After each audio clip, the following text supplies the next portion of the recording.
지금 태국은 완전 패닉 상태에 빠졌습니다. 얼마 전 태국 공군이 스캠 카지노 거점을 정확히 파괴하고 귀환하던 순간 전투기 한 대가 갑작스러운 기체 결함으로 하늘에서 사형 선고를 받았기 때문인데요. 이 전투기를 몰던 태국 공군 최정예 조종사는 비상탈출엔 성공했지만 낙하산이 찢어지고 그는 밀림 속 나무에 그대로 추락합니다. 척추 파열, 내부 출혈, 다발성 골절. 태국 현지 병원은 고개를 저었습니다. 살 가능성은 없습니다. 그때 죽어가던 그에게 마지막 손길을 내밀었던 것은 대한민국이었습니다. 대한항공 긴급수송, 서울 상급병원 도착까지 숨막히는 시간과의 싸움. 외교적 방해, 정체불명의 위협 속에서도 한국 의료진은 말합니다. 우린 포기하지 않습니다. 지금부터 한 전투기 조종사의 생명과 대한민국 의료 시스템의 진짜 실력이 맞부딪힌 충격과 눈물의 기록을 공개합니다. 여러분의 구독과 좋아요는 이 감사의 영상이 전 세계로 퍼질 수 있게 만들 수 있습니다. 또 캄보디아를 초토화시킨 영웅의 소생을 기원하신다면 살려라라고 댓글로 남겨주세요. 그리고 어디서 듣고 계신지도 알려주세요. 우리 대한민국은 언제나 하나입니다. 저는 안한 태국 공군 전투기 조종사입니다. 올해 35살이죠. 제 인생에서 가장 자랑스러운 순간은 조종석에 앉아 하늘을 나는 시간이었습니다. 그런데 그날 그 자랑스러움이 제 생명을 위협하는 순간으로 바뀌었어요. 캄보디아 국경 인근 스캠 조직의 카지노 거점을 폭격하는 작전이었습니다. 브리핑을 받을 때부터 긴장감이 흘렀지만 저는 태국 공군 최고의 조종사였어요. 목표물 좌표를 확인하고 비행 경로를 머릿속에 그렸죠. 이륙 전 헬멧을 쓰면서 느꼈던 무게감이 아직도 생생합니다. 그건 책임감의 무게였어요. 작전은 완벽했습니다.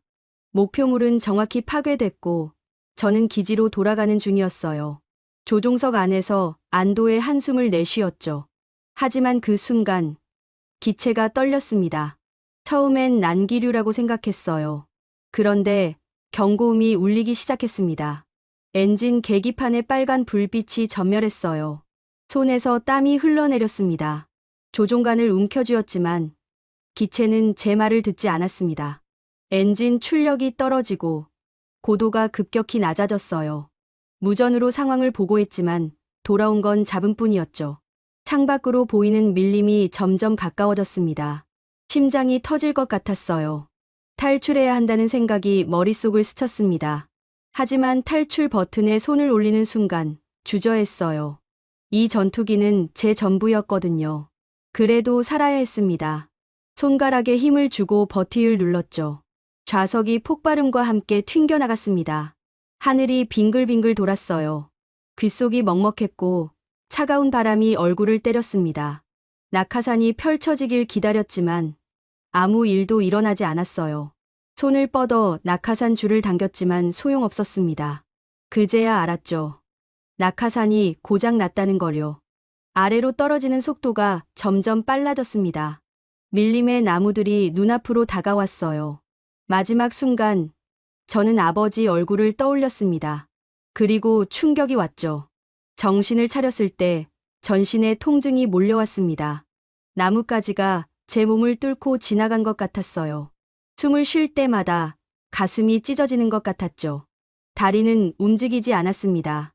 손가락 끝으로 땅을 더듬었지만 힘이 들어가지 않았어요. 누군가 저를 발견했습니다. 목소리가 들렸지만 무슨 말인지 알아들을 수 없었어요. 시야가 흐려지고 의식이 멀어졌습니다. 저는 그렇게 쓰러졌죠. 깨어났을 때 하얀 천장이 보였습니다. 병원이었어요. 몸을 움직이려 했지만 꿈쩍도 하지 않았죠.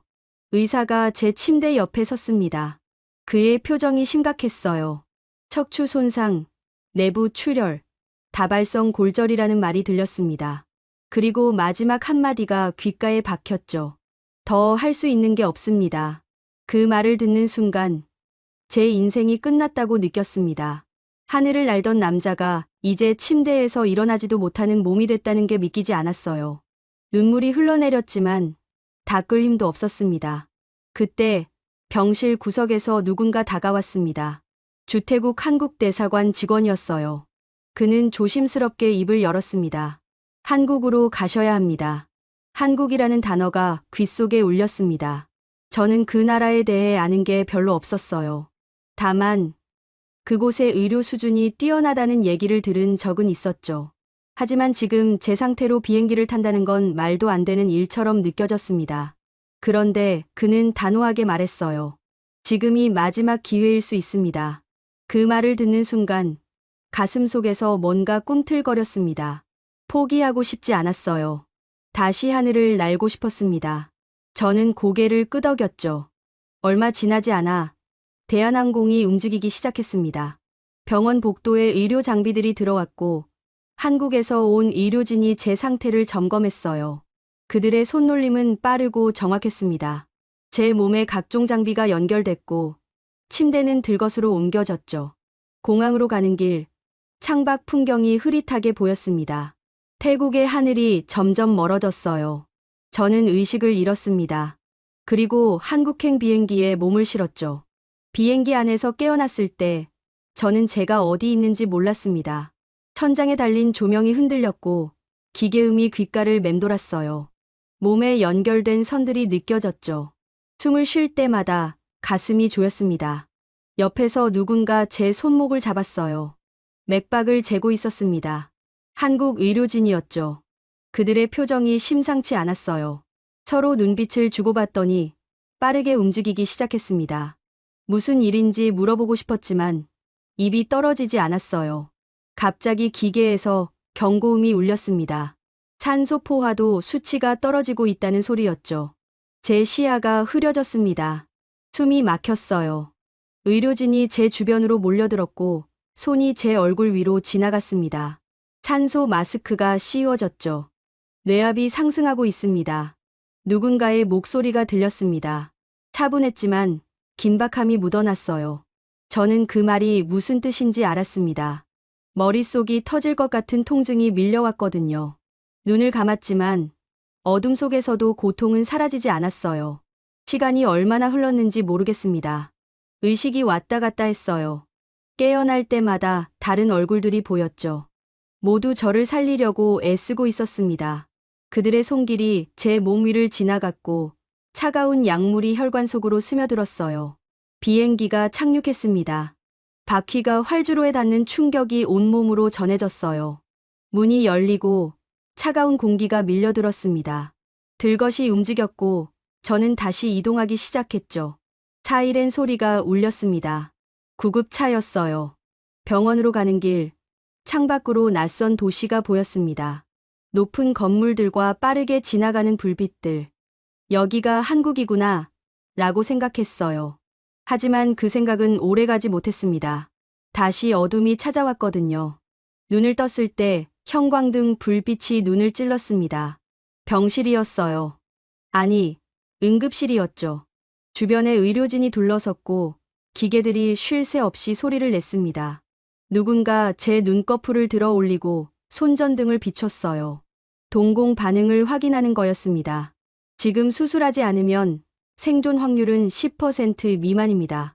그 말이 공기 중에 떠돌았습니다. 10%. 저는 그 숫자가 얼마나 적은지 알았어요. 10명 중 1명도 살아남지 못한다는 뜻이었죠. 가슴이 내려앉았습니다. 하지만 더 큰 문제가 있었습니다. 수술이 문제가 아니었어요. 시간이 문제였죠. 이미 너무 많은 시간이 흘렀습니다. 추락 후 방치된 시간, 태국 병원에서 보낸 시간, 비행하는 동안 악화된 시간. 신경 손상은 돌이킬 수 없는 지경까지 와 있었어요. 의사들이 모여 회의를 했습니다.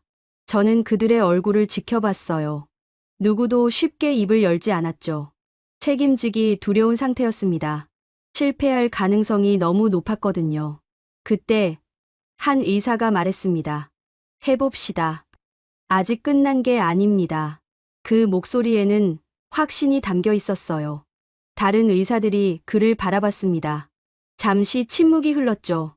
그리고 하나둘 고개를 끄덕였습니다. 수술이 결정됐어요. 수술실로 옮겨지는 동안 천장의 불빛들이 빠르게 지나갔습니다. 복도를 달리는 바퀴 소리가 들렸어요. 제 심장은 미친 듯이 뛰었습니다. 두려웠어요. 이대로 눈을 감으면 다시 뜨지 못할 것 같았죠. 수술실 문이 열렸습니다. 차가운 공기가 얼굴을 스쳤어요. 의료진이 분주하게 움직였고 기계들이 배치됐습니다. 저는 수술대 위에 누워 형광등을 바라봤죠. 마취가 시작됐어요. 숨을 크게 쉬세요. 간호사의 목소리가 들렸습니다. 저는 숨을 들이마셨어요. 그리고 천천히 내쉬었죠. 의식이 흐려지기 시작했습니다. 마지막으로 본 건 저를 내려다보는 의사의 눈이었어요. 그 눈빛에는 포기하지 않겠다는 의지가 담겨 있었습니다. 어둠 속으로 빠져들면서 저는 생각했어요. 이 사람들은 저를 모릅니다. 제 이름도, 제가 뭘 했는지도 모르죠. 그런데 왜 이렇게까지 애쓰는 걸까요? 태국에서는 아무도 책임지려 하지 않았어요. 더 할 수 있는 게 없다고 했죠. 하지만 여기는 달랐습니다. 한국은 달랐어요. 이 사람들은 끝까지 해보겠다고 했습니다. 아직 끝나지 않았다고 했죠.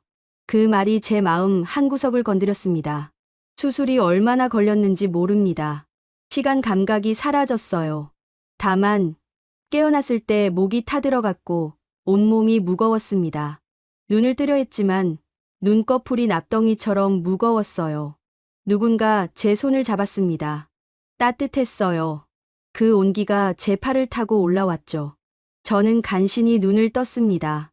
간호사가 미소 지으며 저를 내려다봤어요. 수술 잘 끝났습니다. 그 말을 듣는 순간 눈물이 흘러내렸습니다. 제가 살아있다는 게 믿기지 않았어요. 여전히 몸은 움직이지 않았지만 심장은 뛰고 있었습니다. 숨을 쉬고 있었죠. 저는 살아남았습니다. 수술 후 이틀째 저는 중환자실 침대에 누워 있었습니다. 몸은 여전히 움직이지 않았지만 의식은 또렷했어요. 창밖으로 보이는 하늘이 회색빛이었죠. 비가 내릴 것 같았습니다. 간호사가 들어와 제 상태를 확인했어요. 체온을 재고 링거를 교체했습니다. 그녀의 손길은 조심스러웠죠.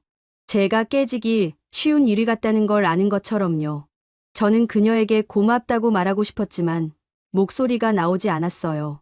오후쯤 담당 의사가 병실에 들어왔습니다. 그는 제 차트를 들고 침대 옆에 섰어요. 표정이 평소와 달랐습니다. 뭔가 무거운 게 느껴졌죠. 안한 씨, 상태는 안정적입니다. 하지만 그가 말을 멈췄어요. 하지만이라는 단어 뒤에 오는 말은 절대 좋은 소식이 아니었죠. 저는 그를 바라봤습니다. 그는 한숨을 내쉬었어요. 태국 정부에서 연락이 왔습니다. 그 순간 가슴이 철렁 내려앉았습니다. 태국 정부라니. 저는 무슨 일인지 짐작할 수 있었어요. 그들은 제가 여기 있는 걸 원하지 않았죠. 의사가 계속 말했습니다. 군사 기밀 인물이라는 이유로 외국에서 치료받는 것이 부적절하다는 의견이 나왔습니다. 그 말을 듣는 순간 머릿속이 하얘졌어요. 군사 기밀 인물. 맞는 말이었습니다. 저는 전투기 조종사였고 작전에 투입됐었죠. 하지만 지금 이 순간 그런 게 무슨 의미가 있을까요? 저는 그저 살고 싶었을 뿐이에요. 치료를 중단해야 하나요? 제가 물었습니다. 목소리가 떨렸어요. 의사는 고개를 저었죠. 아직 결정된 건 아닙니다. 하지만 외교 채널이 긴장 상태입니다. 그 말 뒤로 병실이 조용해졌습니다. 저는 천장을 바라봤어요. 형광등이 희미하게 깜빡였죠. 이렇게 끝나는 건가 하는 생각이 들었습니다. 겨우 살아났는데 정치 때문에 다시 죽게 되는 건가요? 그날 밤 잠을 이룰 수 없었습니다. 통증 때문이 아니었어요. 불안감 때문이었죠. 언제 누가 들어와서 저를 다시 태국으로 보낼지 몰랐습니다. 그곳으로 돌아가면 살 수 없다는 걸 알았어요. 다음 날 아침 병실 문이 열렸습니다. 대사관 직원이 들어왔어요. 그는 심각한 얼굴로 제 침대 옆에 섰습니다. 안한 씨, 상황이 복잡해지고 있습니다. 그가 말했어요. 저는 그를 바라봤습니다. 그는 의자에 앉아 한숨을 내쉬었죠. 태국 정부 내부에서 의견이 엇갈리고 있습니다. 일부는 즉시 귀국을 요구하고 일부는 치료 완료 후 귀국을 주장하고 있어요. 즉시 귀국. 그 말이 귓속에서 울렸습니다. 지금 돌아가면 저는 죽습니다. 수술은 끝났지만 회복은 시작도 하지 못했어요. 몸은 여전히 움직이지 않았고 합병증 위험도 높았죠.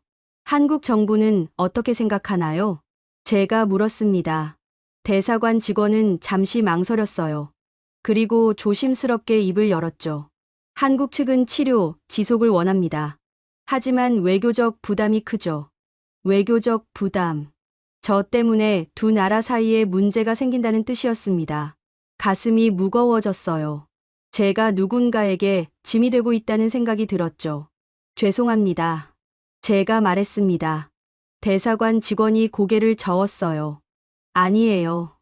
당신 잘못이 아닙니다. 그는 일어나 창밖을 바라봤습니다. 빗방울이 유리창을 두드렸어요. 한국은 환자를 포기하지 않습니다. 그 말이 공기 중에 떠돌았습니다. 저는 그 말의 무게를 느꼈어요. 환자를 포기하지 않는다. 그게 진짜일까요? 정치적 압력 앞에서도 그럴 수 있을까요? 며칠 후 답이 왔습니다. 한국 병원 측은 공식 입장을 발표했어요. 담당 의사가 직접 제게 말해줬죠. 우리는 치료를 계속할 겁니다.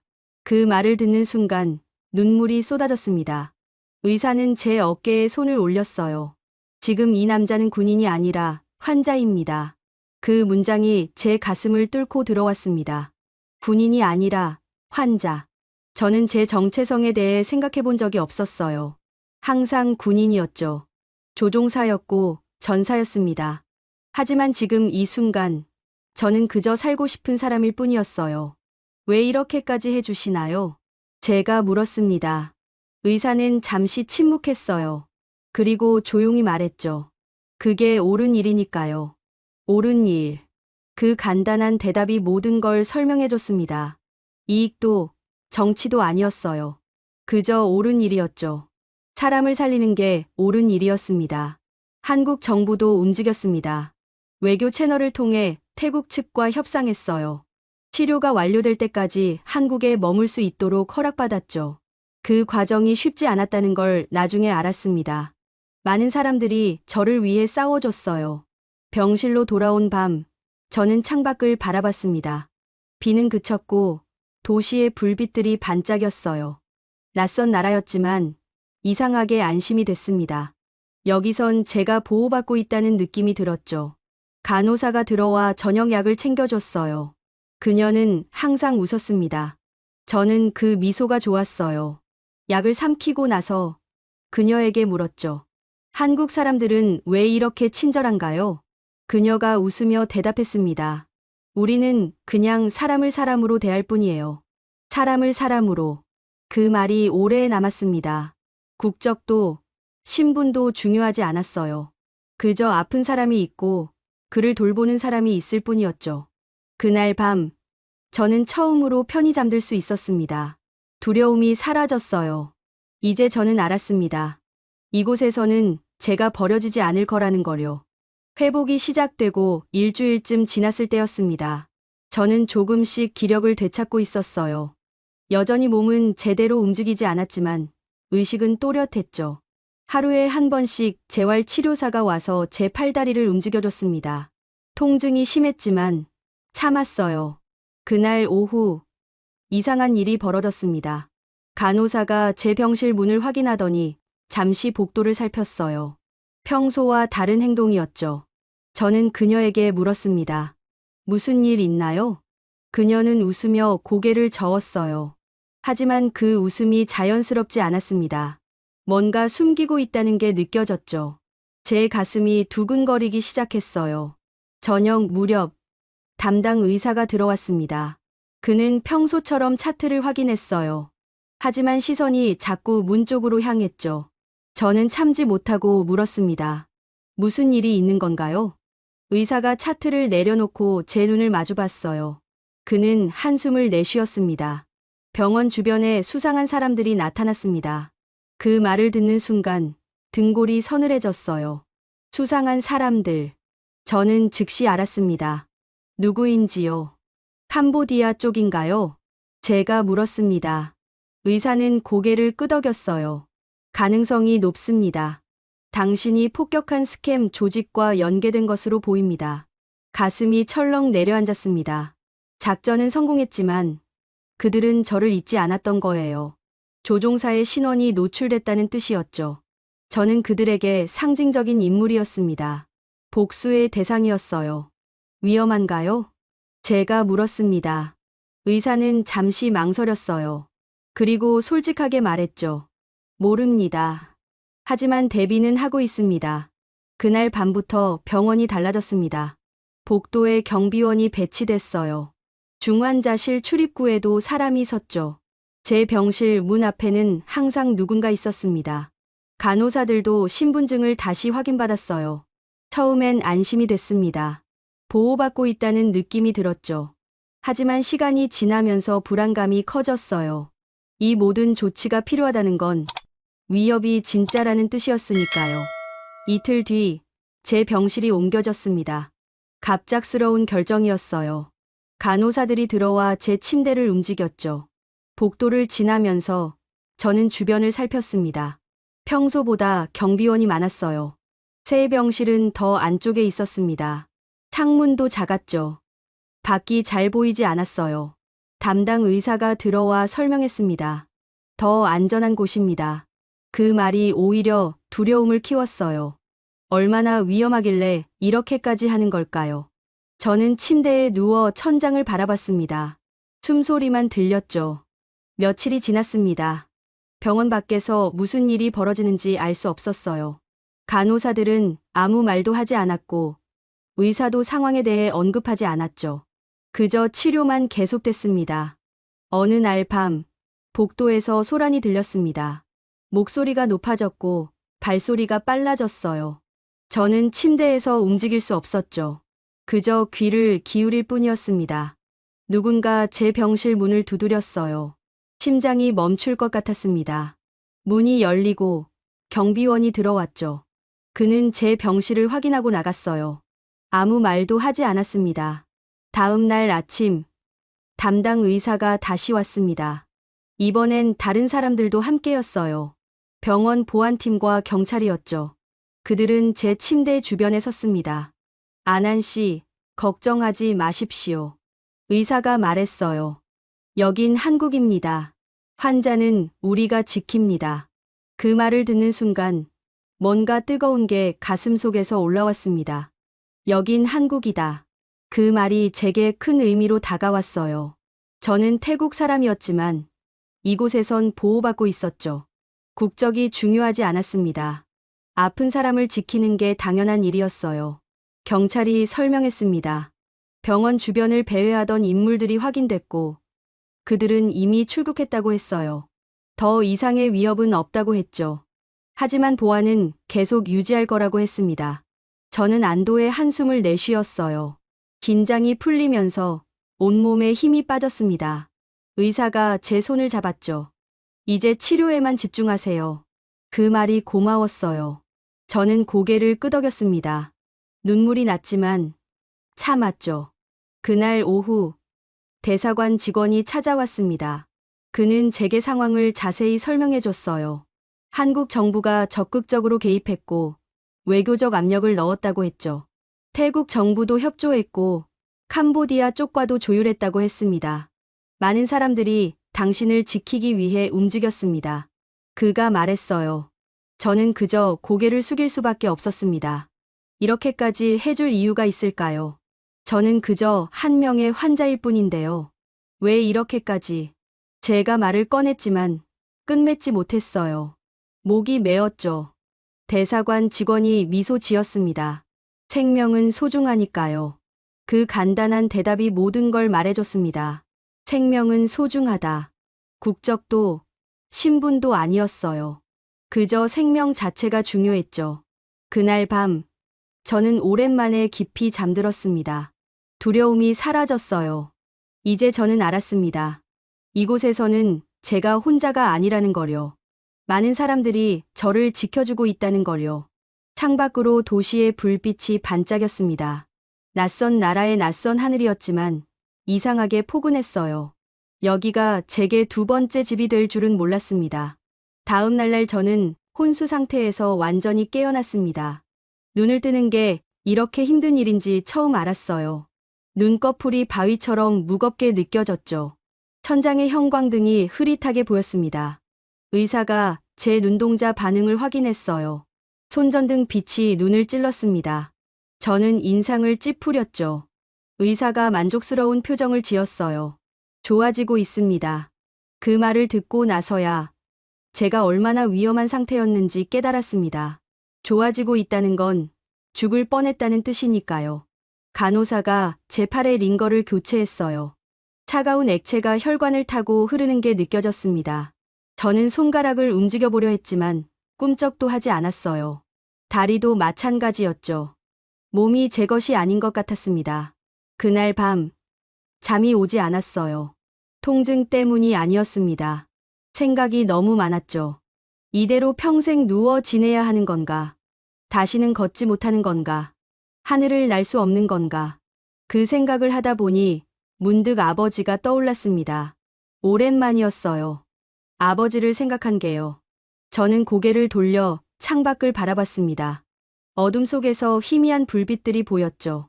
아버지는 제가 15살 때 돌아가셨습니다. 병이었어요. 폐에 문제가 생겼죠. 기침을 심하게 했고 숨쉬기 힘들어 했습니다. 병원에 가야 한다고 말했지만 아버지는 고개를 저었어요. 돈이 없다. 그 말이 전부였습니다. 우리 집은 가난했어요. 하루 벌어 하루 먹고 사는 형편이었죠. 병원비를 낼 여유가 없었습니다. 아버지는 집에서 버텼어요. 약국에서 산 싼 약으로 버텼죠. 하지만 병은 나아지지 않았습니다. 오히려 악화됐어요. 아버지는 점점 말라갔습니다. 얼굴이 누렇게 변했고 눈빛이 흐려졌죠. 저는 그 모습을 지켜볼 수밖에 없었어요. 어느 날 밤, 아버지가 저를 불렀습니다. 저는 아버지 곁에 앉았어요. 아버지는 제 손을 잡았죠. 손이 얼음처럼 차가웠습니다. 아나나. 아버지가 말했어요. 목소리가 가늘었습니다. 강하게 살아라. 그게 아버지가 제게 한 마지막 말이었어요. 다음 날 아침, 아버지는 숨을 거뒀습니다. 저는 아버지 곁에서 울었죠. 하지만 눈물로는 아무것도 바꿀 수 없었어요. 장례를 치른 후, 저는 결심했습니다. 절대 아버지처럼 살지 않겠다고요. 돈이 없어서 죽는 일은 없게 하겠다고요. 그래서 군인이 됐습니다. 안정적인 월급이 나왔고 의료 혜택도 있었죠. 조종사가 된 건 우연이었어요. 적성 검사에서 좋은 결과가 나왔고 훈련을 받게 됐죠. 하늘을 나는 건 신기한 경험이었습니다. 구름 위에서 내려다보는 세상은 작았어요. 모든 게 작아 보였죠. 하지만 지금 저는 침대에 누워 있었습니다. 움직일 수도 없었어요. 아버지처럼 무력한 상태였죠. 다른 점이 있다면 저는 치료받고 있다는 거였습니다. 한국의 의료진이 저를 포기하지 않았어요. 눈물이 흘러내렸습니다. 참으려 했지만 멈출 수 없었어요. 아버지 생각이 났죠. 만약 아버지가 이런 곳에서 치료받았다면 어땠을까? 살 수 있었을까? 저와 더 오래 함께할 수 있었을까? 간호사가 들어왔습니다. 그녀는 제 얼굴을 보더니 당황한 표정을 지었어요. 제가 울고 있다는 걸 알았죠. 그녀는 조심스럽게 다가와 제 손을 잡았습니다. 괜찮으세요? 그녀가 물었어요. 저는 고개를 끄덕였습니다. 하지만 눈물은 계속 흘렀죠. 그녀는 티슈로 제 눈물을 닦아줬어요. 그리고 가만히 제 곁에 앉아 있었습니다. 아버지 생각이 났어요. 제가 말했습니다. 목소리가 떨렸어요. 간호사는 아무 말도 하지 않았습니다. 그저 제 손을 잡고 있었죠. 그 따뜻함이 위로가 됐어요. 아버지는 병원에 가지 못했어요. 돈이 없어서요. 제가 계속 말했습니다. 한 번 시작하니 멈출 수 없었어요. 오랫동안 묻어뒀던 이야기가 쏟아져 나왔죠. 제가 15살 때 돌아가셨어요. 집에서요. 아무것도 해줄 수 없었죠. 간호사가 제 손을 꽉 쥐었습니다. 저는 그녀를 바라봤어요. 그녀의 눈에도 눈물이 맺혀 있었습니다. 죄송합니다. 그녀가 말했어요.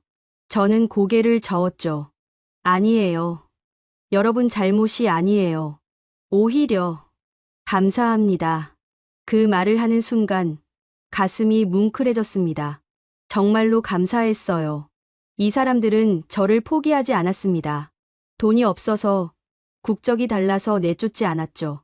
그저 환자로 대해줬어요. 아버지가 이런 곳에 왔다면 좋았을 텐데. 제가 중얼거렸습니다. 간호사가 미소 지었어요. 분명 그러셨을 거예요. 그리고 지금 하늘에서 당신을 지켜보고 계실 거예요. 그 말이 위로가 됐습니다. 저는 눈을 감았어요. 아버지 얼굴이 떠올랐죠. 아버지는 웃고 있었습니다. 오랜만에 보는 아버지의 미소였어요. 그날 밤, 저는 다짐했습니다. 반드시 일어서겠다고요. 다시 걷겠다고요. 아버지가 못 누린 삶을 제대로 살겠다고요. 이렇게 살려준 사람들에게 보답하겠다고요. 창밖으로 달이 떠올랐습니다. 둥근 보름달이었어요. 달빛이 병실을 비췄죠. 저는 그 빛을 바라보며 생각했습니다. 아버지, 저 잘 지내고 있어요. 이제 괜찮을 거예요. 좋은 사람들을 만났어요. 간호사가 일어서며 말했습니다. 푹 쉬세요. 내일은 더 나아질 거예요. 그녀가 나간 후 병실은 조용해졌습니다. 저는 눈을 감았어요. 이번엔 평온했습니다. 아버지를 떠올리는 게 더 이상 아프지 않았죠. 오히려 힘이 났어요. 저는 살아야 했습니다. 아버지를 위해서라도요. 그리고 저를 살려준 이 사람들을 위해서라도요. 의료진은 본격적인 재활 계획을 세우기 시작했어요. 담당 의사가 제 침대 옆에 앉아 설명했습니다. 척추 재건 수술은 성공했습니다. 하지만 신경 손상이 심각해요. 지금부터가 진짜 싸움입니다. 저는 그 말을 듣고 각오를 다졌습니다. 수술은 끝이 아니라 시작이었던 거죠. 의사는 태블릿을 꺼내 제게 보여줬어요. 화면에는 단계별 재활 일정이 나와 있었습니다. 첫 단계는 근육 위축 방지입니다. 매일 물리 치료를 받으셔야 해요. 제 달력이 채워지기 시작했습니다. 오전 9시 물리 치료, 오후 2시 작업 치료, 저녁 6시 신경 자극 치료. 쉴 틈이 없었어요. 하지만 저는 고개를 끄덕였습니다. 뭐든 할 준비가 돼 있었죠. 다음 날부터 재활이 시작됐습니다. 물리치료사가 제 병실로 왔어요. 이름은 김지훈이었습니다. 30대 초반쯤 돼 보였죠. 그는 밝게 웃으며 인사했어요. 안한 씨, 만나서 반갑습니다. 앞으로 제가 함께 할 거예요. 지훈 씨는 침대 옆에 서서 제 다리를 살펴봤습니다. 조심스럽게 만졌어요. 감각이 있는지 확인하는 거였죠. 저는 아무것도 느끼지 못했습니다. 지금은 느낌이 없을 거예요. 하지만 포기하지 마세요. 그가 말했습니다. 그리고 제 다리를 천천히 들어 올렸어요. 무릎을 구부렸다 폈다 했죠. 제가 할 수 없는 걸 그가 대신 해줬습니다. 처음엔 이상한 기분이었어요. 제 몸인데 남이 움직이고 있다는 게요. 근육은 사용하지 않으면 금방 약해집니다. 지금은 제가 움직여드리지만 언젠가는 스스로 하실 거예요. 지훈 씨가 말했습니다. 저는 그 말을 믿고 싶었어요. 언젠가는 그날이 올까요? 치료는 고통스러웠습니다. 움직이지 않는 몸을 억지로 움직이는 거였죠. 근육이 당겼고 관절이 삐걱거렸어요. 땀이 얼굴을 타고 흘러내렸습니다. 지훈 씨가 땀을 닦아줬어요. 잘하고 있어요. 그의 말이 힘이 됐습니다. 저는 이를 악물었어요. 포기하고 싶지 않았죠. 오후에는 작업 치료가 시작됐습니다. 손을 쓰는 연습이었어요. 간단한 물건을 잡고 노는 거였죠. 하지만 제 손은 말을 듣지 않았습니다. 숟가락조차 제대로 쥘 수 없었어요. 치료사가 제 손에 작은 공을 쥐어줬습니다. 부드러운 공이었어요. 이걸 쥐어보세요. 저는 힘을 줬습니다. 하지만 공은 손에서 빠져나갔죠. 다시 시도했어요. 또 떨어졌습니다. 10번, 20번, 30번. 계속 떨어졌어요. 좌절감이 밀려왔습니다. 이렇게 간단한 것조차 못하다니. 조종간을 잡던 손이 공 하나 잡지 못한다니. 눈물이 날 것 같았어요. 괜찮아요. 천천히 하면 돼요. 치료사가 말했습니다. 저는 고개를 끄덕였어요. 하지만 속으로는 울고 있었죠. 저녁에는 신경 자극 치료를 받았습니다. 전기 자극으로 신경을 깨우는 거였어요. 기계를 제 다리에 붙였습니다. 전류가 흐르자 근육이 떨렸어요. 제 의지와 상관없이 움직이는 거였죠. 신경이 반응하고 있습니다. 좋은 신호예요. 의사가 말했습니다. 하지만 저는 아무것도 느끼지 못했어요. 다리가 움직이는 걸 눈으로 봤지만 감각은 없었죠. 그렇게 일주일이 지났습니다. 매일 같은 일정이었어요. 아침부터 저녁까지 치료뿐이었죠. 몸은 지쳤지만 마음은 간절했습니다. 조금이라도 나아지고 싶었어요. 어느 날 담당 의사가 제 병실에 들어왔습니다. 그는 의자를 끌어당겨 앉았어요. 평소와 달리 편안한 자세였죠. 안한 씨, 제가 말씀드릴 게 있습니다. 그가 진지하게 말했어요. 저는 긴장했습니다. 나쁜 소식인가 싶었죠. 재활은 긴 과정입니다. 몸이 회복되는 것도 중요하지만 마음이 회복되는 것도 중요해요. 의사가 말을 이었습니다. 걷는 것보다 중요한 건 다시 살아가고 싶어지는 겁니다. 그 말이 가슴에 꽂혔습니다. 다시 살아가고 싶어지는 것. 저는 그동안 걷는 것만 생각했어요. 다시 조종사가 되는 것만 생각했죠. 하지만 그게 전부는 아니었습니다. 제가 입을 열었어요. 목소리가 떨렸습니다. 저는 다시 하늘을 날고 싶어요. 그게 제 전부였거든요. 의사가 고개를 끄덕였습니다. 알고 있어요. 하지만 하늘을 나는 방법은 한 가지만 있는 게 아닙니다. 그 말의 의미를 바로 이해하지 못했어요. 의사가 설명했죠. 조종사가 아니어도 살 수 있어요. 다른 방식으로도 가치 있는 삶을 살 수 있죠. 그걸 찾는 것도 재활의 일부입니다. 저는 침묵했습니다. 조종사가 아닌 삶. 생각해 본 적이 없었어요. 하지만 지금 그 가능성을 받아들여야 했습니다. 정신과 상담도 받으실 거예요. 트라우마 치료도 필요합니다. 의사가 말했습니다. 저는 고개를 끄덕였어요. 몸만 치료하는 게 아니었죠. 마음도 함께 치료해야 했습니다. 다음 날부터 상담이 시작됐습니다. 정신과 의사가 제 병실로 왔어요. 그녀는 부드럽게 말했습니다. 편하게 이야기하세요. 무슨 생각을 하고 계세요? 저는 솔직하게 말했습니다. 두려움, 좌절감, 불안, 모든 걸 털어놨어요. 그녀는 끄덕이며 들어줬죠. 판단하지 않았습니다. 그저 들어줬어요. 당신이 느끼는 감정은 자연스러운 겁니다. 누구라도 그럴 거예요. 그녀가 말했습니다. 그 말이 위로가 됐어요. 제가 이상한 게 아니었죠. 제가 약한 게 아니었습니다. 재활은 계속됐습니다. 매일 조금씩 나아졌어요. 공을 조금 더 오래 줄 수 있게 됐고, 팔을 조금 더 높이 들 수 있게 됐죠. 작은 진전이었지만 의미가 있었습니다. 지훈 씨가 말했어요. 안한 씨, 오늘 숟가락을 3초나 쥐셨어요. 어제는 2초였죠. 1초의 차이였지만 저는 기뻤습니다. 조금씩이라도 나아지고 있다는 증거였으니까요. 그날 밤, 저는 창밖을 바라봤습니다. 도시의 불빛이 반짝였어요. 저는 생각했습니다. 이 시스템 속에서 저는 살아가고 있다고요.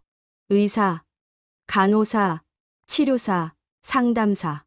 모두가 저를 위해 움직이고 있었죠. 이건 한 사람의 힘이 아니었습니다. 시스템이었어요. 사람을 살리는 시스템이었죠. 재활을 시작했어요. 매일이 똑같았어요. 아침에 눈을 뜨면 물리치료, 오후엔 작업치료, 저녁엔 신경자극치료. 주말도 없었죠. 하지만 저는 포기하지 않았습니다. 손은 조금씩 나아지고 있었어요. 이제 숟가락을 10초 이상 줄 수 있었죠. 물컵도 잡을 수 있었습니다. 물론 떨리긴 했지만요. 지훈 씨는 제 발전을 기록했어요. 매일 조금씩 나아지는 모습을 보여줬죠.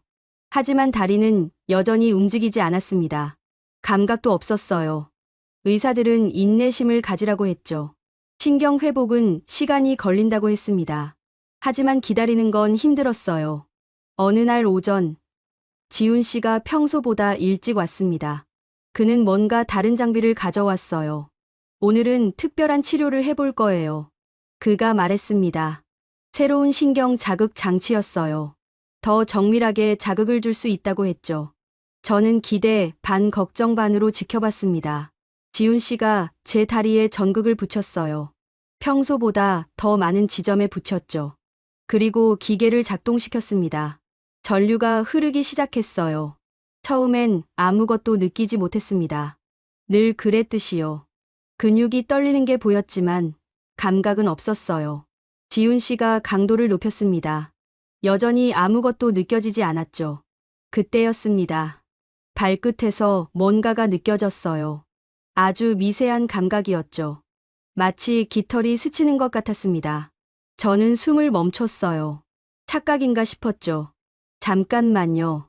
제가 말했습니다. 지훈 씨가 동작을 멈췄어요. 뭔가 느껴져요. 그 말을 하는 순간 심장이 빠르게 뛰었습니다. 지훈 씨의 눈이 커졌어요. 어디가요? 오른쪽 발. 엄지발가락이요. 제가 말했습니다. 목소리가 떨렸어요. 지훈 씨가 즉시 담당 의사를 불렀습니다. 몇 분 후 의사가 달려왔어요. 숨이 가빴죠. 다시 한번 해봅시다. 의사가 말했습니다. 지훈 씨가 다시 기계를 작동시켰어요. 전류가 흘렀습니다.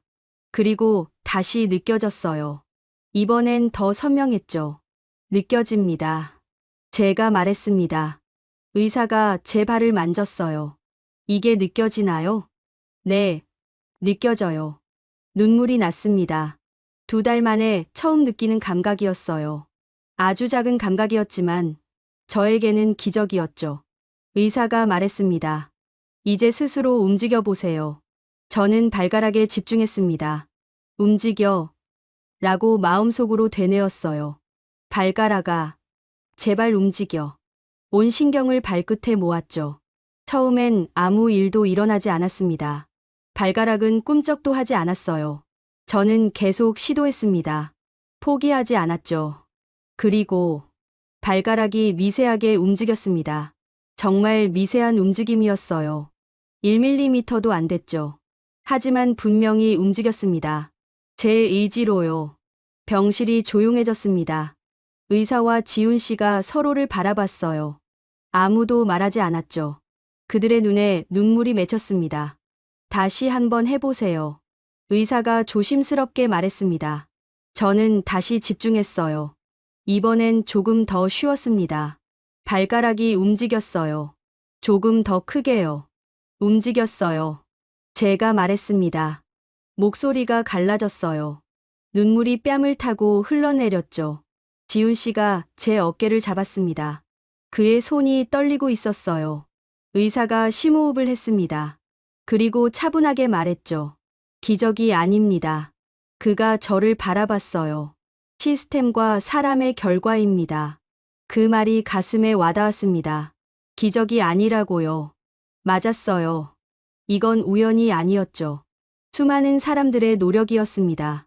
의사의 수술, 간호사의 돌봄, 치료사의 인내, 그리고 제 의지요. 저는 한국말로 말했습니다. 서툴렀지만 진심을 담았어요. 고맙습니다. 그 2단어가 전부였습니다. 하지만 그 안에 모든 마음을 담았죠. 의사가 미소 지었어요. 천만에요. 당신이 해낸 겁니다. 아니었습니다. 제가 혼자 한 게 아니었어요. 이 사람들이 함께 했죠. 포기하지 않고 저를 이끌어줬습니다. 그날 오후 소식이 퍼졌습니다. 병동의 간호사들이 제 병실을 찾아왔어요. 모두 축하한다고 했죠. 어떤 간호사는 울기도 했습니다. 저는 그들의 마음을 알았어요. 저만의 승리가 아니었죠. 우리 모두의 승리였습니다. 저녁에 대사관 직원이 왔습니다. 그는 소식을 듣고 달려왔다고 했어요. 축하합니다. 정말 대단해요. 그가 말했습니다. 저는 고개를 숙였어요. 한국 덕분입니다. 그가 미소 지었죠. 당신 덕분이에요. 포기하지 않은 당신 덕분입니다. 밤이 됐습니다. 병실에 혼자 남았어요. 저는 이불을 걷어내고 제 발을 바라봤습니다. 여전히 대부분은 움직이지 않았어요. 하지만 엄지발가락은 달랐죠.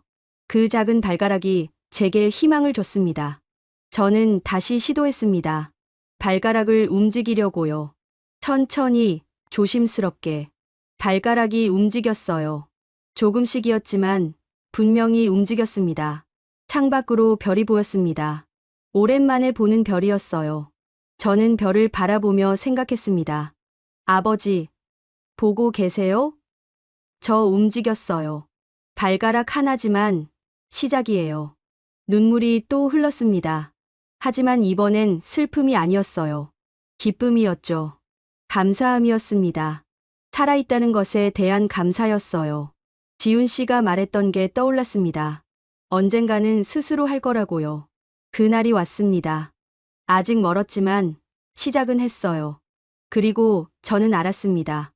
이 사람들과 함께라면 끝까지 갈 수 있다는 걸요. 그날 밤, 저는 오랜만에 편히 잠들었습니다. 꿈을 꿨어요. 하늘을 나는 꿈이었죠.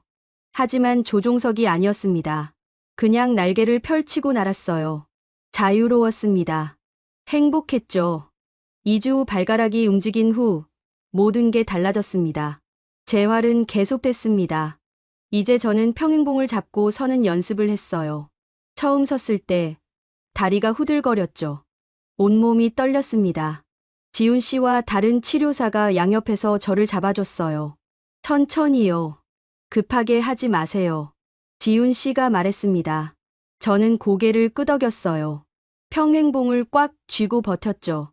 10초, 20초, 30초. 서 있는 것만으로도 온 힘이 들어갔습니다. 석 달이 지났습니다. 이제 저는 보행기를 잡고 걸을 수 있었어요. 한 걸음, 두 걸음. 느렸지만 제 발로 움직였습니다.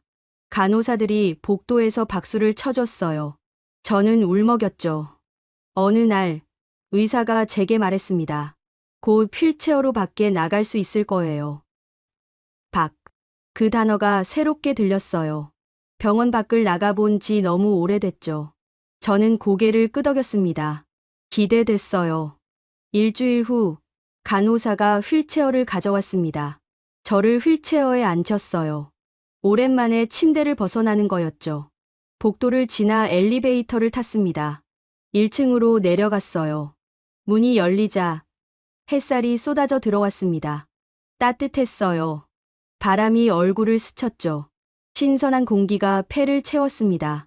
저는 눈을 감았어요. 살아있다는 게 느껴졌죠. 병원 정원이 보였습니다. 나무들이 서 있었고 꽃들이 피어 있었어요. 간호사가 휠체어를 밀어 정원으로 들어갔습니다. 벤치 옆에 멈췄죠. 천천히 둘러보세요. 그녀가 말했습니다. 저는 고개를 끄덕였어요. 혼자만의 시간이 필요했죠. 정원은 조용했습니다. 새소리가 들렸어요. 나무짚이 바람에 흔들렸죠. 저는 하늘을 올려다봤습니다. 구름이 천천히 흘러갔어요. 하늘. 제가 그토록 사랑했던 곳이었죠. 전투기를 타고 날았던 곳이었습니다. 하지만 이제 그곳은 멀게만 느껴졌어요. 다시 조종사가 될 수 있을까요? 아니, 그게 중요할까요? 의사가 말했던 게 떠올랐습니다. 하늘을 나는 방법은 한 가지만 있는 게 아니라고요. 저는 이제 그 말을 이해했어요. 조종사가 아니어도 살 수 있었죠. 다른 방식으로 의미 있는 삶을 살 수 있었습니다. 발소리가 들렸습니다. 돌아보니 담당 의사가 걸어오고 있었어요. 그는 제 옆 벤치에 앉았죠. 어때요? 밖 공기가 좋죠? 네. 정말 좋습니다. 제가 대답했습니다. 의사가 하늘을 바라봤어요. 곧 태국으로 돌아가실 수 있을 거예요. 그 말을 듣는 순간 가슴이 복잡해졌습니다. 돌아간다. 집으로 돌아가는 거죠. 하지만 이곳도 제게 집처럼 느껴졌어요. 언제쯤이요? 한 달 정도 후면 가능할 것 같아요. 물론 재활은 태국에서도 계속하셔야 합니다. 의사가 말했습니다. 저는 고개를 끄덕였어요. 완전히 회복될 수 있을까요? 제가 물었습니다. 의사는 잠시 침묵했어요. 그리고 솔직하게 말했죠. 완전한 회복은 어려울 수 있어요. 하지만 일상생활은 가능할 겁니다. 보조기를 쓰면 걸을 수 있고 혼자 생활할 수 있을 거예요. 그 말이면 충분했습니다. 완벽하지 않아도 괜찮았어요. 살아있다는 것만으로도 감사했죠. 한 달이 빠르게 지나갔습니다. 저는 마지막 재활에 집중했어요. 태국에 돌아가기 전에 최대한 나아지고 싶었죠. 지훈 씨도 더 열심히 도와줬습니다. 아난 씨, 태국 가서도 꼭 재활 계속하세요. 그가 말했어요. 저는 약속했습니다. 절대 포기하지 않겠다고요. 출국 전날 병원에서 작은 모임이 열렸습니다. 저를 돌봐준 의료진이 모였어요. 의사, 간호사, 치료사들 모두 제게 인사를 했죠. 건강하세요. 태국 가서도 잘 지내세요. 우리 잊지 마세요. 한 분 한 분과 악수를 나눴습니다. 눈물이 났지만 참았어요. 웃으며 인사하고 싶었죠. 대사관 직원도 왔습니다. 그리고 대한항공 관계자도요. 저를 한국으로 데려온 사람들이었죠. 저는 그들에게 고개를 숙여 인사했습니다. 고맙습니다. 제 생명을 살려주셔서요. 그들이 미소 지었어요. 당연한 일을 했을 뿐이에요. 당연한 일. 하지만 제게는 기적이었죠. 출국 당일 아침, 간호사가 제 짐을 챙겨줬습니다. 많지 않았어요. 입원할 때 가져온 것도 없었죠. 그녀가 작은 상자를 건넸습니다. 우리가 준비한 거예요. 상자를 열었습니다. 안에는 한국 전통 부적과 손편지들이 있었어요. 의료진이 각자 써준 거였죠. 저는 편지를 하나씩 읽었습니다. 눈물이 멈추지 않았어요. 힘내세요. 당신은 할 수 있어요. 한국을 잊지 마세요. 언제든 다시 오세요. 저는 상자를 꼭 안았습니다. 이건 제 보물이 될 거예요. 평생 간직할 거죠. 공항으로 가는 차 안에서 저는 창밖을 바라봤습니다. 서울의 거리가 지나갔어요. 높은 건물들, 바쁜 사람들, 빠른 차들. 이 모든 게 낯설었지만 이제는 친숙했죠.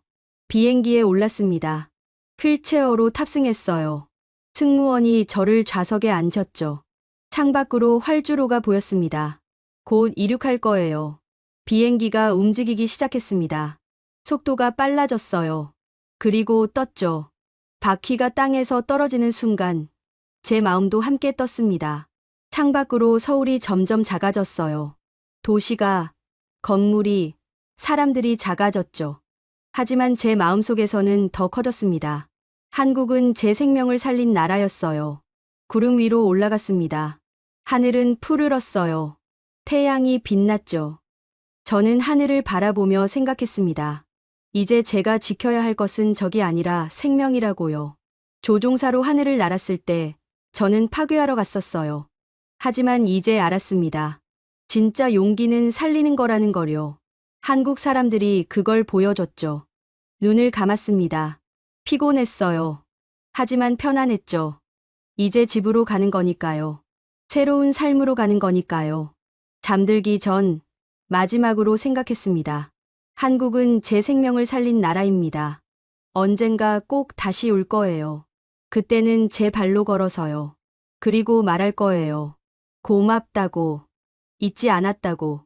여러분은 언제 한국이 따뜻하다고 느끼셨나요? 이 이야기가 마음에 닿으셨다면 구독과 좋아요 부탁드립니다. 부탁드립니다. 부탁드립니다. 부탁드립니다. 부탁